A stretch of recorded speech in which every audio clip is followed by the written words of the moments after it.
দোস্ত রবিবার পরিমনির বিরুদ্ধে গ্রেপ্তারি পরোয়ানা জারি করেন আদালত। ব্যবসায়ী নাসিরউদ্দিন মাহমুদকে মারধর, ভাঙচুর ও ভয়ভীতি দেখানোর মামলায় পরিমনির বিরুদ্ধে গ্রেপ্তারি পরোয়ানা জারি করা হয়। দোস্ত তবে পরিমনি আত্মসমর্পণ করার পর জামিন পেলেন নাকি গ্রেপ্তার হলেন। এন্ড সেকেন্ড নিউজটি থাকবে দোস্ত দক্ষিণী চলচ্চিত্রের সুপারস্টার থালাপতি বিজয়। সারা বিশ্বজুড়ে তার ভক্ত সংখ্যা অগণিত। দোস্ত তবে থালাপতি বিজয় ভক্তদের দিলেন বিশাল একটি দুঃখের সংবাদ। তো নিউজ দুটি জানতে আশা করি ভিডিওটি সম্পূর্ণ দেখবেন। সালাম, নমস্কার দোস্ত। 2021 সালের 6 জুলাই বোট ক্লাবের সভাপতি নাসিরউদ্দিন মাহমুদকে মারধর, ভাঙচুর ও ভয়ভীতি দেখানোর জন্য নাসিরউদ্দিন বাদী হয়ে পরিমনি সহ 3 জনের নামে মামলা করেন। গত বছরের 18 মার্চ নাসিরউদ্দিনকে মারধর ও ভয়ভীতি দেখানোর সত্যতা পেয়ে আদালতে তদন্ত প্রতিবেদন দাখিল করে মামলার তদন্তকারী কর্মকর্তা।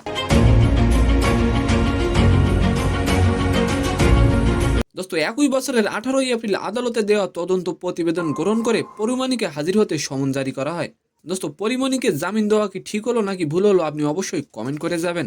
দোস্ত আর এই মামলায় আদালতে পরিমনি হাজির না হওয়ায় তার নামে গ্রেপ্তারি পরোয়ানা জারি করা হয়। পরে গত 26 জুন আদালতে আত্মসমর্পণ করেন পরিমনি এবং ঢাকার চিফ জুডিশিয়াল ম্যাজিস্ট্রেট আদালত তার জামিন মঞ্জুর করেন।